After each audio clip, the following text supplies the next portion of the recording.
Swayam Prabha. Digital India. Educated India.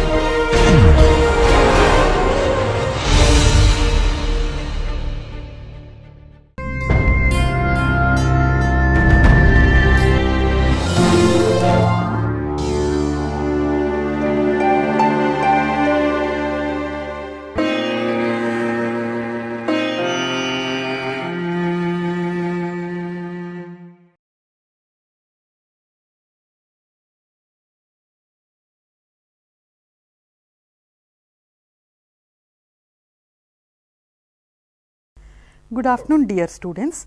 Today is the second class on inflammation. Before dealing with today's topic, let us quickly revise what we learnt in the last class. We learnt that inflammation is a basic tissue reaction that happens in all our bodies and it serves two purposes. Number one, and the most important, being to destroy or eliminate any injurious agents, for example, bacteria, viruses that gain entry into a body. And the number two is induces repair. At the site of tissue injury, it causes repair of the tissues.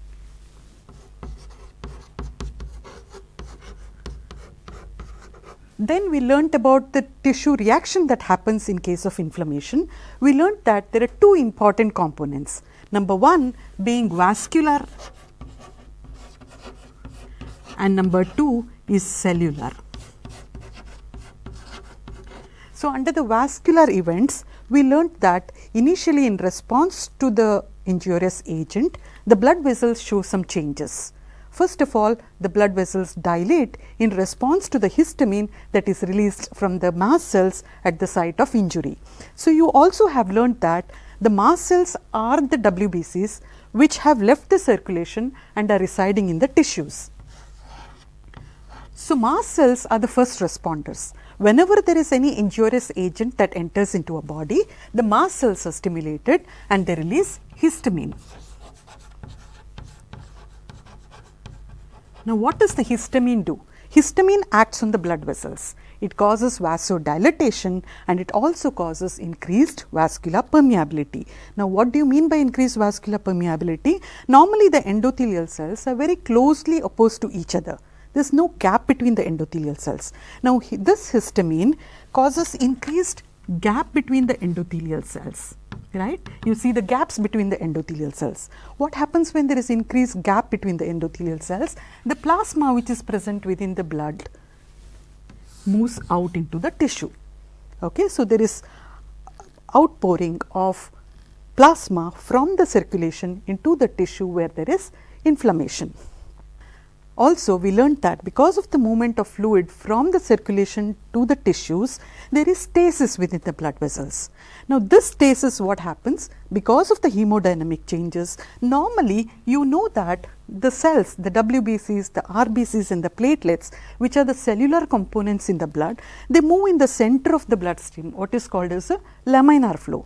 Now, because of this movement of fluid out of the circulation, there is vascular stasis.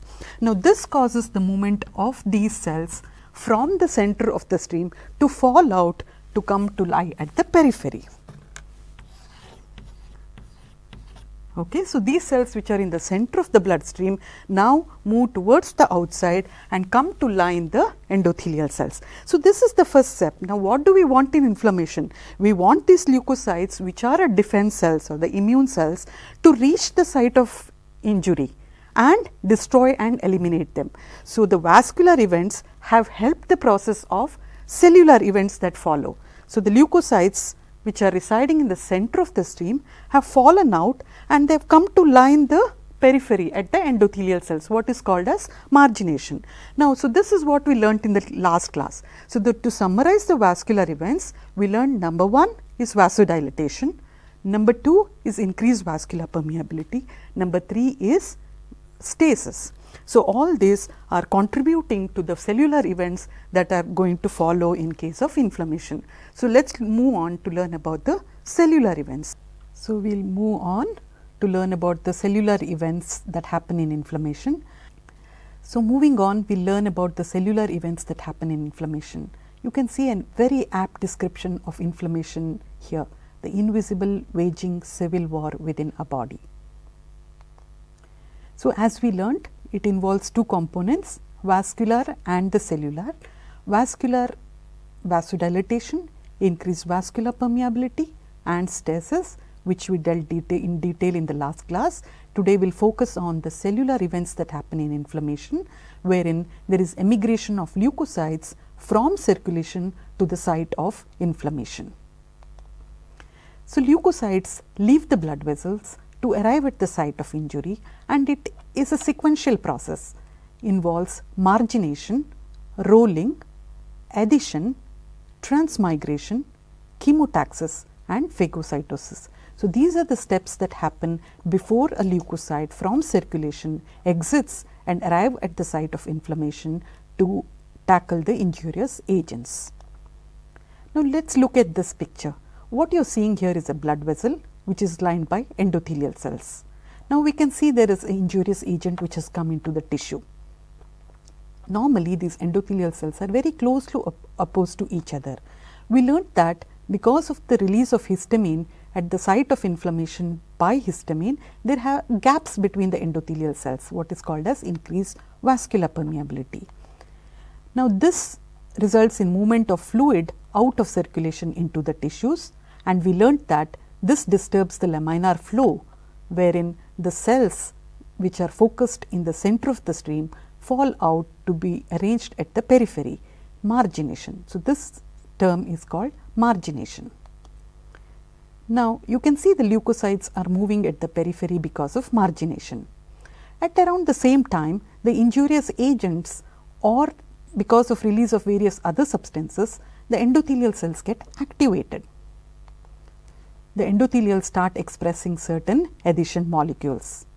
Now, the leukocytes also have got activated because of release of various factors at the site of inflammation, reaching the leukocytes. Now, the leukocytes find this very attractive.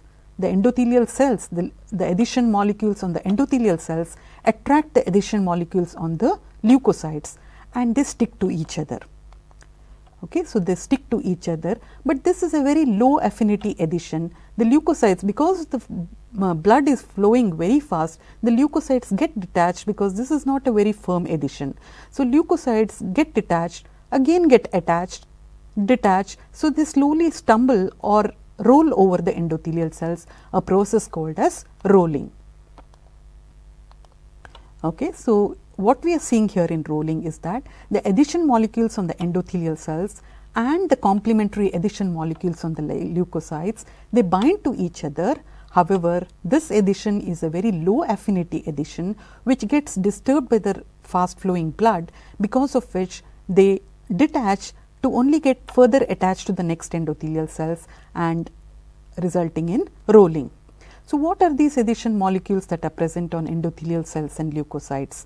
The adhesion molecules on the endothelial cells are selectin. Likewise, those on leukocytes are also selectins, but the ones that are present on endothelial cells are the E and the P selectins, while that present on leukocytes are L selectins. So, these are complementary to each other, they bind to each other, resulting in rolling of the leukocytes over the endothelial cells. Now, what is happening here? We still see that the leukocytes are rolling over the endothelial cells. At this point, the leukocytes get further activated, and you can see that they are shedding the selectins. So, the leukocytes have shed the selectins. At the same time, the endothelial cells are also expressing certain molecules. So, the leukocytes which have selectins have now shed selectins, in turn have expressed a new set of molecules on their surface, which is called as integrins. So, you can see that the leukocytes have integrins now, which also have complementary adhesion molecules on the endothelial cells, which are ICAM, which is intercellular adhesion molecule, and VCAM, which is vascular adhesion molecule.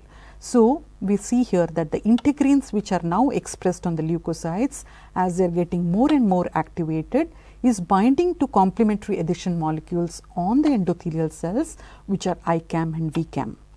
So, this brings about a firm adhesion between these two cells. In rolling, we saw that there was some adhesion, but it was a very weak affinity addition, which because of which it is getting detached when the blood flows fast. But now because of the expression of integrins and ICAM, there is binding, and this is a firm addition that is brought about between these two cells. So that is the next step. Now what's happening here? Now there is a firm addition brought about by integrins and endothelial adhesion molecules. Next, these leukocytes slowly move and extend their pseudopods between the endothelial cells to exit the circulation. They leave the endothelial cells and arrive in the tissue. This process of movement of leukocytes from the circulation to the tissue is called as transmigration or diapedesis. Now, this transmigration or diapedesis is brought about by a set of adhesion molecules which are present on endothelial cells, which is called as PCAM or CD31. So, the leukocytes are able to squeeze between the endothelial cells by binding to these adhesion molecules on the endothelial cells. Now, the blood vessels are surrounded by tough tissues, basement membrane, and the extracellular tissues are very tough and have lot of collagen. They resist the movement of leukocytes through them. The leukocytes are able to digest this basement membrane and the extracellular tissue by producing certain enzymes which are importantly metalloproteinases, collagenases, etc. So, they digest the basement membrane and the extracellular tissue. Now, once they have come into the extravascular site, now they have to move to the site of the injury, wherever the bacteria or any injurious agent is there. So, that is the purpose. They have to reach to the site of injury and eliminate them. So, you can see the leukocyte now moves to the site of injury, and this movement of the leukocyte to the site of injury is called as chemotaxis. It is called chemotaxis because the movement is towards a chemical gradient. Chemicals are released at the site of injury which attract the leukocytes, causing them to move towards the site of injury. So, taxis is movement and chemo is chemicals. So, it is a unidirectional movement of leukocytes to the site of injury which is regulated by chemicals. So, the most important chemoattractants that are released are the bacterial products themselves are they attract the leukocytes. Also, certain other products like complement components, leukotrienes, cytokines, these are released by various cells at the site of injury, which we are going to learn further in the subsequent classes. So, these cause attraction of leukocytes to the site of injury. Now, once they arrive at the site of injury, the next thing is they ingest these injurious agents, whether it is bacteria, viruses or any other injurious agent, and they digest and kill them. So, they have accomplished their role. They were actually meant to arrive at the site of inflammation and eliminate or destroy the injurious agent, which they have accomplished through these various steps. So, the last process wherein the leukocytes cause killing or destroy and eliminate the injurious agent is called as Faygo Cytosis. So, this picture shows all these steps in an animated format. You can just observe this for a while. There is margination of leukocytes towards the periphery, rolling, adhesion, transmigration, diapedesis and chemotaxis, followed by killing.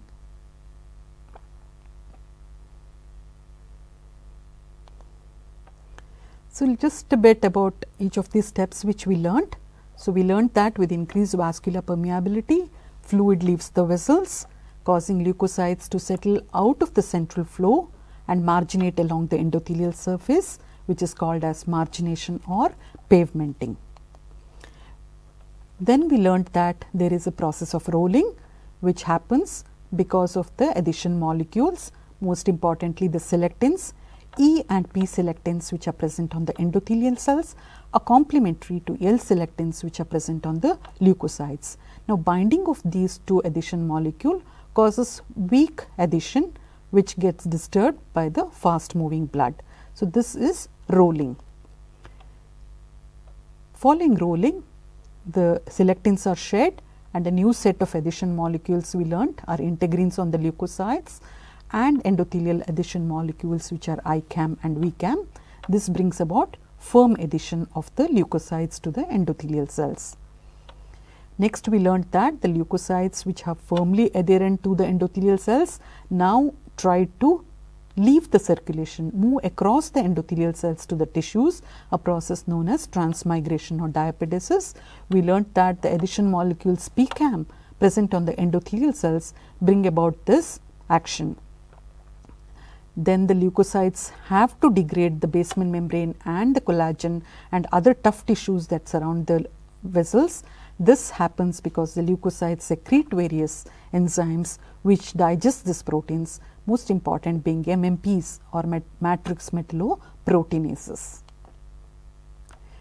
The chemotaxis we learnt is a movement of leukocytes to the site of injury towards a chemical gradient, and this happens because of release of various chemicals. Most importantly is exogenous bacterial products, endogenous products like C5a, leukotrienes, cytokines. So, what happens when these chemoattractants bind to the leukocyte? It brings about a change within the leukocyte. The actin filaments within the leukocytes, they get mobilized and assemble, causing movement of the pseudopodia, so that there is an amoeboid movement of the leukocytes to the site of injury or stimuli.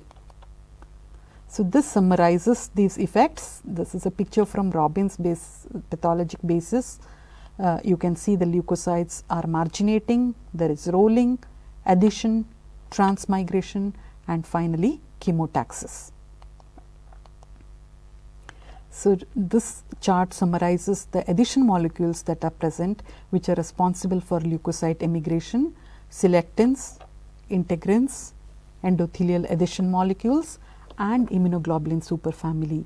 We learned selectins are of 3 types: E-selectins and P-selectins, which are mostly present on endothelial cells, and L-selectins present on the leukocytes.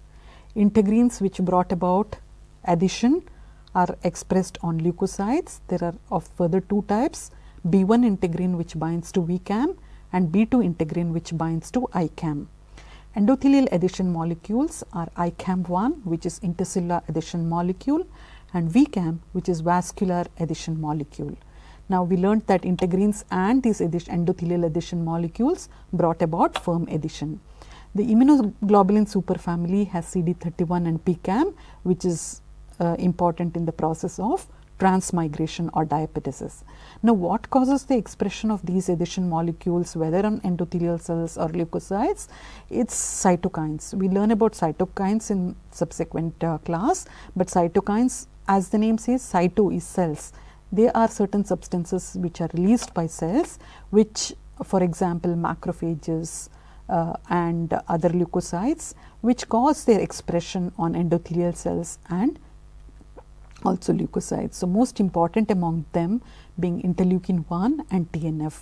These are released by macrophages at the site of inflammation and cause the expression of these various adhesion molecules like selectins, integrins, intercellular and vascular adhesion molecules on the endothelial cells, PCAM, etc. So, here you can see a picture. On the left hand you see the normal tissue with the blood vessels and the leukocytes. There are only a few resident leukocytes like lymphocytes and mast cells in the tissues. Otherwise, our defense cells, that is the neutrophils, monocytes, are mostly present within the circulation. Now, on the right hand picture you can see what is happening in inflammation. You can see the blood vessels have dilated, and also you can see a lot of immune cells, that is the phagocytes, neutrophils and macrophages, which have moved from circulation to the tissues to tackle the injurious agent. So, this picture on the left side you can see the blood vessels.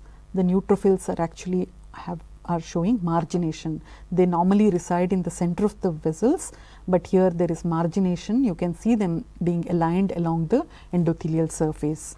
Next, you can see there is an attachment where the leukocytes are firmly attached to the endothelial cells, which is called as firm adhesion. The third picture is actually an electron microscopic picture, where you can see the leukocytes are squeezing between the endothelial cells. They are extending their pseudopodia and trying to emigrate and reach the tissue where they are required to fight against the injurious agent. So, this is a picture of the tissue which shows a lot of inflammatory cells, the neutrophils, macrophages. Also the clear spaces in between these cells is actually the fluid, edema, that collects, because we learned that there is a vasodilatation and increased vascular permeability resulting in this fluid accumulation at the site of injury. So, you see edema, you see lot of leukocytes, and also you see the blood vessels there. So, this is the typical finding that you see in a tissue that is showing acute inflammation. So, what are the inflammatory cells that are present? Now, this picture here actually shows a microscopic image of a myocardial infarction or heart attack which occurs when there is a ischemia to the muscles. You can see thick pink bundles are the myocytes, cardiac myocytes, which are undergoing cell injury or necrosis. Now, the tissue here is dying because there is no blood circulation. Now, this is a stimulus for inflammation, because these dead and dying tissues have to be removed by the body. So, you have the inflammatory cells reaching the site of injury, which is dead tissue here. Now, early in the case of inflammation, you see mostly neutrophils. So, neutrophils are the cells that are present up to about 48 hours, up to 2 days. The inflammatory cells which predominant are the neutrophils, after which the neutrophils are replaced by macrophages. So, up to about 5 days you see, between 3 to 5 days you mostly see monocytes or macrophages, and in the initial 2 days you see mostly neutrophils. Next, coming to phagocytosis, which is the actual process of killing of the injurious agent.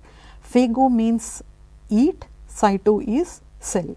So, it is a process of eating by the cells. Cellular process of eating is phagocytosis. Now, we have already learned phagocytes are neutrophils, macrophages, and to some extent eosinophils. When we talk of phagocytes, we are mostly talking of neutrophils and macrophages, and in occasional cases, for example, when there is a parasite or there is an allergen, you find eosinophils, but mostly it is the neutrophils and the macrophages. Now, here you can see phagocytosis, where the bacteria, the cell is actually eating up the bacteria to form, and the bacteria is taken up within a vacuole which is called as phagosome, which combines with the lysosomes which are packed with destructive enzymes to form phagolysosome, and then these bacteria get killed or degraded. So, this is the process of phagocytosis, which we will learn more in detail in the next class. So, let us look at some questions. A tonsillectomy is performed on a 10-year-old boy who is hospitalized for high grade fever and sore throat of 2 days. He gives history of recurrent tonsillitis in the past. The excised specimen is edematous and congested. An infiltrate of which of the following is most characteristic process occurring over here. So, basically this is a 10-year-old boy for whom tonsillectomy is done for fever and sore throat. So, most likely is the acute tonsillitis, because it is a short duration, and the specimen is edematous, which we learnt occurs in inflammation, and a lot of inflammatory cells. So, which cells would you expect to see when there is sore throat of 2 days? So, it is neutrophils. The right answer is neutrophils, because in the first 2 days the neutrophils predominate, and between 3 to 5 days you have macrophages. Another question here, a 5-year-old child presents with history of recurrent infections with gram-positive bacteria such as Staph aureus. On further testing, the neutrophils show normal rolling, but inadequate adhesion on activated endothelial cells. Which deficiency is likely here? So, here we are seeing that rolling is normal, but there is inadequate adhesion. So, we just learnt that adhesion occurs by the binding of integrins on leukocytes to the intercellular adhesion molecules and vascular adhesion molecule on endothelial cells. So, it is most likely because of deficiency of integrins. What is the term that is used to describe lining of leukocytes along endothelial cells during the process of leukocyte emigration? It is margination. So, lastly, let us see which one of this is true and which is false. Diapedesis is movement of leukocyte towards the periphery of blood vessels. That is wrong, because diapedesis is movement of leukocytes across the endothelial cells, leaving the blood vessels to the tissues. PCAM is responsible for transmigration of leukocytes to endothelial cells, which is true. We learned that PCAM or CD31 helps in transmigration. Thank you.